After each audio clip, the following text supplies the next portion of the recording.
Bismillah ar-Rahman ar-Rahim. Alhamdulillahi Rabbil Alameen. Wa sallallahu ala Muhammadin wa alihi tahirin. We were studying the claims raised by a brother considering the issue of tawassul. And he rejected the popular way of tawassul to awliyaullah in the school of Ahlul Bayt. We mentioned that the hadith that he mentioned from Imam Amirul Mu'mineen alayhi salam, we raised points about it. We mentioned the true meaning of tawassul, and now I just want to refer to a point that we also need to bear in mind that tawassul to awliyaullah is not something limited to Shia, and this is something that is popular, acceptable among Muslims from Shia and Sunni and different schools within Ahlus Sunnah. Like Shia, they used to do tawassul to the Prophet, to Imams of Ahlul Bayt alayhimus salam, but some of them they limit it to the Imam or the Prophet at their lifetime, and they don't permit it after their demise. And this is something that inshallah we will talk about it in the coming episodes, as this is one of the points that this brother mentioned. So it is important to know that altogether tawassul itself to awliyaullah is a matter of consensus, and only a very small group of extremist Wahhabis were those who rejected the issue of tawassul, and otherwise tawassul was popularly accepted by all Shia and Ahlus Sunnah. Another point this brother mentioned and he raised is that he referred to a hadith from Imam al-Baqir alayhi salam, saying that Wallahi ma yataqarrabu ila Allah illa ma yutaqarrabu ila Allah illa bitta'a. Imam said that Wallah, in the name of Allah, by the name of Allah, that no one can get close to Allah without worshipping Allah, without obedience to Allah, and without performing the rituals of worship. So what he wanted to understand and conclude from the hadith was that, you see, Imam is saying that if you want to get close to Allah, you have to get close to Allah through worshipping Allah, through Hajj, through Salat, through fasting, and it is not through Ahlul Bayt. This is how he wanted to interpret the hadith of Imam. So we need to go through the context of hadith to see that what exactly the hadith means, and it is not the way that this brother was about to interpret it. We have several hadiths, like these hadiths are in Usul al-Kafi, like the one that it is narrated from Imam al-Baqir alayhi salam, that Imam said, لا تذهب بكم المذاهب فوالله ما شيئتنا إلا من أتى الله عز وجل. Imam alayhi salam said, do not let different schools and these groups to come and fool you.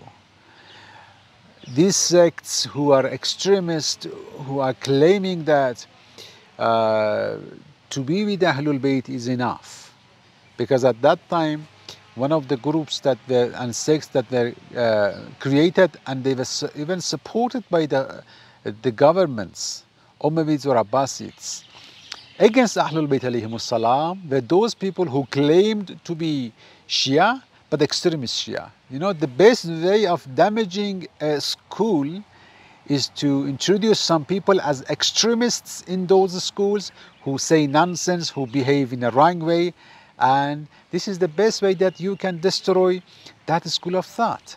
And this is exactly what those Khulafa used to do at the time of Imams. Of course, they were naive people who believed so, and also politically they were misused. So these people used to say that if you love Imams of Ahlul Bayt, when you love Imams of Ahlul Bayt alayhimus salam, then you don't need to do anything more. You don't need to do Salat, you don't need to do Hajj, you don't need to do fast. You love Ahlul Bayt, it's enough. Imam alayhi salam is rejecting such a claim. Imam is saying that do not think that loving us is enough. Do not think that loving Ahlul Bayt is going to suffice you from doing your worships, from doing your a'mal.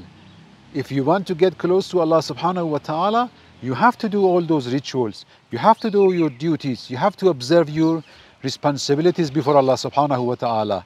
فَوَاللَّهِ مَا شِيَاتُنَا is not our Shia unless the one who obeys Allah subhanahu wa ta'ala and worships Allah subhanahu wa ta'ala.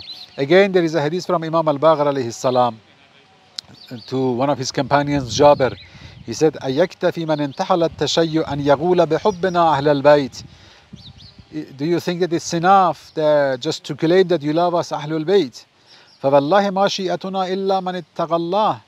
But in the name of Allah, I swear to Allah that it's not our Shia only and unless the one who obeys Allah and worships Allah. وَمَا كَانُوا يُعْرَفُونَ. Ya Jabir, O Jabir, and our Shia is not going to be known unless by these qualities. But tawasul, wa takhashu, wal amana. Then Imam mentions those qualities. Wa kathrat dhikrillah. They remember Allah a lot. So these are the qualities of Shia. Imam is about to say that to reject a claim, an idea that loving Ahlul Bayt is enough, and by the love of Ahlul Bayt you don't need to do anything more.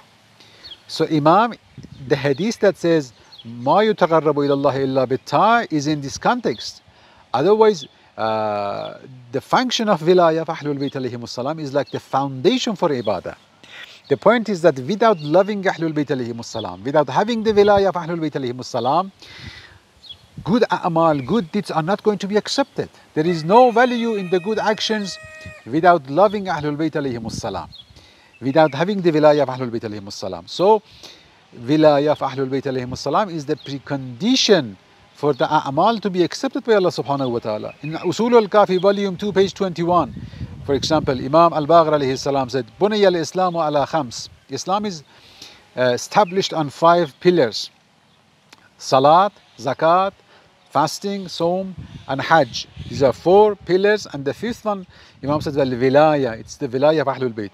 But this wilayah is not like these rituals. وَلَمْ يُنَادَ بِشَيْءٍ مَا نُودِيَ بِالْوِلَايَةِ يَوْمَ الْغَدِيرِ. But wilayah is not like the others. Wilayah is the foundation for those pillars. Wilayah is the root for those pillars, that without the wilayah, those a'mal are not going to be accepted. Again, in Usul al-Kafi, volume 2, page 456, Imam as-Sadiq alayhi salam said, narrating from Imam Amir al-Mu'minin alayhi salam, قال أبي علي بن أبي طالب عليه السلام لا خير في العيش إلا لرجلين. There is no goodness in this life unless for 2 people: a person who is doing good and a person who is trying to recompensate his bad deeds by tawbah. Then Imam said, Wallahi, وَأَنَّا لَهُ بِالتَّوْبَةِ. And how they can do tawbah? Means Imam says, without our wilayah, how can they have tawbah, true tawbah? Wallahi law sajada hatta yanqata'a unuquhu. I swear to Allah that if the person does such a lying sajda that his neck is to be broken, Allah will not accept the sajda from him illa bi wilayatana ahl al-bayt. Unless if the person has our wilayah. Without our wilayah, sajda and salat and fasting is not going to be accepted from them. In another hadith, again in Usul al-Kafi, volume 1, page 430, Imam alayhi salam, when he's talking about the verse of Quran, إِلَيْهِ يَسْعَدُ الْكَلِمُ الطَّيِّبُ, the pure word goes towards Allah, وَالْعَمَلُ الصَّالِحِ يَرْفَعُهُ, good salih a'mal ascends the kalimatu tayyiba. Imam alayhi salam said, wilayatuna ahl al-bayt. This amalus salih, this good deed, righteous deed that ascends your a'mal is the wilayah of Ahlul Bayt. وَأَهْوَى بِيَدِهِ إِلَى صَدْرِهِ. Imam referred to his chest and said, فَمَنْ لَمْ يَتَوَلَّنَا لَمْ يَرْفَإِ اللَّهُ لَهُ عَمَلًا. A person who doesn't have our wilayah, no amal will be ascended from him. Your a'mal, your good deeds will be ascended to Allah if you have the condition of wilayah. There is again another hadith in Usul al-Kafi. A person came to Imam as-Sadiq alayhi salam, volume 2, 464. Somebody came to Imam as-Sadiq alayhi salam and said, we have heard the hadith from you. إِنَّكَ قُلْتَ إِذَا عَرَفْتَ فَأْمَلْ مَا شِئْتَ. We have heard that you said, when you have ma'rifah of Ahlul Bayt, then don't worry, do whatever you wish. Imam alayhi salam said, فَقَالَ. Imam said, قَدْ قُلْتُ. Certainly I said that. The person asked, وَإِنْ زَنَوْا أَوْ سَرَقُوا أَوْ شَرِبُوا. You mean whatever they wish, even if they do adultery, even if they drink alcohol, even if they do robbery? Imam alayhi salam said, إِنَّا لِلَّهِ وَإِنَّا إِلَيْهِ رَاجِعُونَ.